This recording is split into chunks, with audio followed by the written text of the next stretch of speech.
Good morning, good afternoon, good evening, YouTubers. This is Jerry Diamond with How to Get Out of Babylon.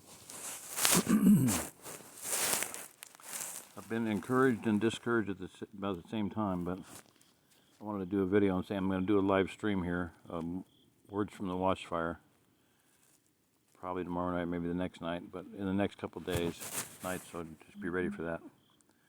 We got a lot to say, a lot of things to cover, and I'm tired, you can tell that. I've been working all day to help get firewood done and blah blah blah, and get a tent set up, Tabernacles, and I'm going to address that and a bunch of other things.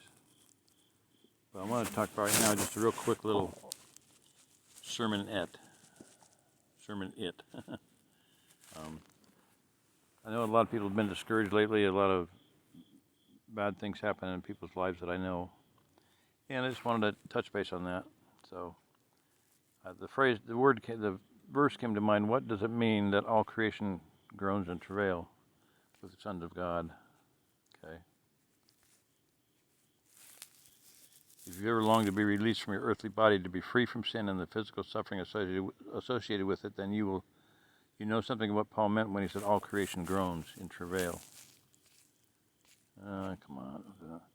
To better understand the meaning of all creation groans, it helps to consider the context. In Romans 8, the Apostle Paul is teaching believers that their new life in Jesus Christ is solidly founded on God's promises and plans for His children. The first promise Paul touched on was that of future glory. Go away. Darn it. Okay. Where we at? Go away.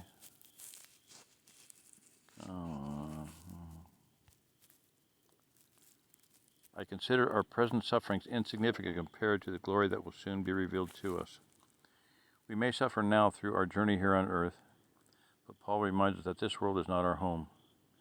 Awaiting us is a glorious future kingdom where death is defeated, the tears of sorrow, pain, and grief will all be wiped away.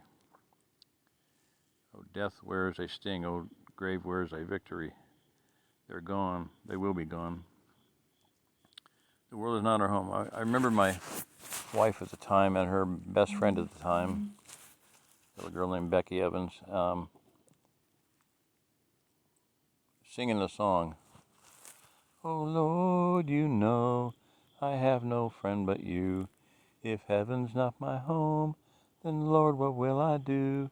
The angels beckon me from heaven's open door, and I can't feel at home in this world anymore."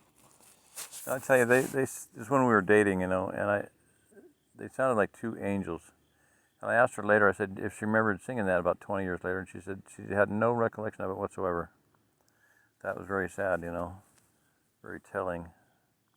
Because when she sang it, it was like I said, they were like two angels singing. It was beautiful. Anyway, a little memory from my life.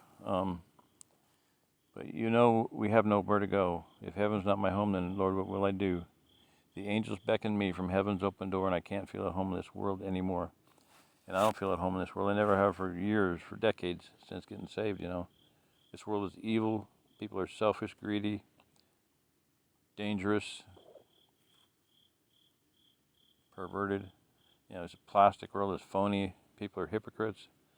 Most people are hypocrites, phony, Pharisees. That strikes close to home with a lot of people I know. Anyway, so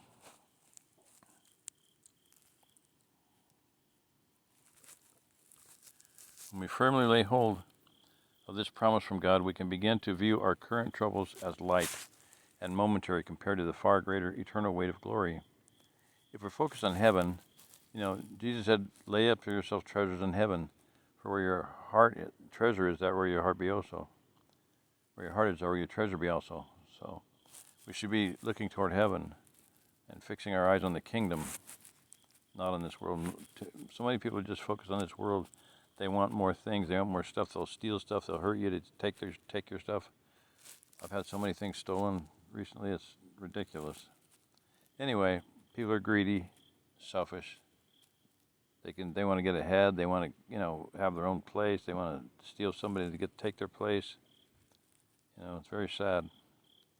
In Romans 8:19, Paul says that all creation is eagerly awaiting that glorious future day when God's children become who they were always meant to be. J.B. Phillips, the New Testament and modern English readers, renders verse 19 like this: the whole creation is on tiptoe to see the wonderful sight of the sons of God coming into their own. Creation is standing on tiptoe to see this event. Okay, I'm still going. Because of the fall of man, every part of God's creation was subjected to a curse. Under that curse, all creation groans. The ground was cursed for Adam's sake. Thorns and thistles and noxious weeds began to grow. All of Eve's daughters have labored painfully in childbirth, and death entered the world. Paul explains that the entire universe, held under the curse, eagerly longs for the day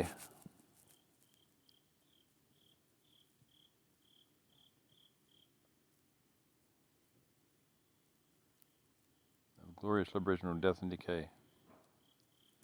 Paul is speaking of the new heavens and new earth when no longer will there be any curse. The curse of sin will be lifted and all creation will be restored to the Eden-like reflection of God's glory. There will be no more death or mourning or crying or pain, for the old order of things has passed away. Right now the entire creation reflects the curse of sin. All creation groans, that is, created things suffer a common misery, being held in a state of pain and disorder. Are you in a state of pain and disorder? I have been. The groaning is intense, as Paul's simile shows, as in the pains of childbirth. When at last sin is removed from the children of God, all of nature will burst forth in glory. The full work of redemption includes a reversal of the curse. As part of creation, we believers also groan, even though we have the Holy Spirit within us as a foretaste of future glory, for we long for our bodies to be released from sin and suffering. We too wait with eager hope for the day when God will give us our full rights as His adopted children, including the new bodies He has promised us. Yeah, someday I'll be as perfect as the people that are all around me, you know. I'm so bad, so stupid, so evil. But someday I'll be perfect like them. Not. God promises a magnificent future for the believer, complete with a brand new glorified body. At present, we have only a taste of our glorious future, through the presence of the Holy Spirit, who is within us. He is the down payment or deposit, guaranteeing our full adoption as God's children and the release of our bodies from sin and suffering.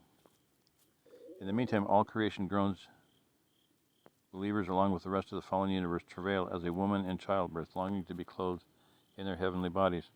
Significantly, the pain of childbirth is not endured without the hope of new life. Paul, knowing that hope transforms suffering, gave believers this inspiring metaphor. Just as a woman labors through the agony of birth pangs with the hope of new life, all creation groans as it waits for the promise of full and final restoration and redemption. We may suffer now, but our heavenly reward is worth the wait. Okay, so what I wanted to say is that not only is that there is a future time of restoration and redemption and fulfillment of all of that, but I believe that some of that's going to be here on earth. I think that there's a change coming about. You see, the Feast of Tabernacles is significant because it's prophetic. If you understand the feast days, Passover was a fulfillment of the Passover in Egypt, when the Israelites passed through the Red Sea. They passed over, and the angel of death passed them over. Okay, pass over. So they passed through the birthing pangs of the Red Sea, and the angel of death visited the Egyptian firstborn son and not the Israelites' firstborn sons. Pentecost is a remembrance and a celebration and a redeeming of the second harvest, which is the wheat. The first one is barley. The second one is wheat. Read the book by Stephen Jones, The Wheats and Asses of Pentecost, to get an idea of a lot of things about Pentecost. The third harvest has not been, those two have been fulfilled. Pentecost was fulfilled. When the day of Pentecost was fully come, the Holy Spirit fell on them in the upper room, the 120 disciples in the upper room. Tabernacles is the celebration and commemoration of the last final ingathering harvest, the great final harvest, right? The grapes, the fruit, the vegetables, wine, grapes for the wine, and it's a end of the end time harvest, and that's what we're facing right now, and that's what we're observing right now the Feast of Tabernacles. Booths, Sukkot. I thought about just building a shrink wrap shelter, You go out and you build a shelter or you pitch a tent. It's a command from God, so I want to do it. I'm a little late, but better late than never. I believe that God will honor us and bless us for doing that. The first feast day I celebrated in Kansas was Passover. We went to a church, and I thought, it was right the week before Passover, and I thought, I got to go to that. So I walked into a job that I had just started a few days prior, big plant. Walked into the plant manager's office, and I said, "You familiar with Easter?" "Yeah." And I said, "Oh well, there's a biblical celebration called Passover," and I said, "I feel like I have to take my family to this. It's a whole week-long deal, and I got to go." And I said, "I know I just started a job, and if you feel like you need to fire me and I don't have a job when I get back, that'll be all right. I won't mind. I won't complain. I won't file any grievances."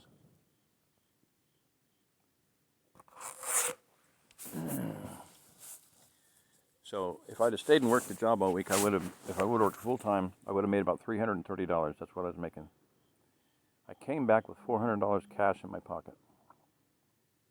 $400 cash. I made $70 more by spending a whole week feasting and being blessed and having a wonderful time than I would have made if I had stayed and worked all week long. So it was a blessing.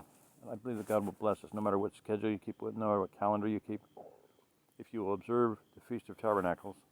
And Zechariah 14, it says that all nations will observe the Feast of Tabernacles to the end of time. And if they don't, they will not get any rain. So they'll go up to Jerusalem to worship the tabernacle. So my voice is gone.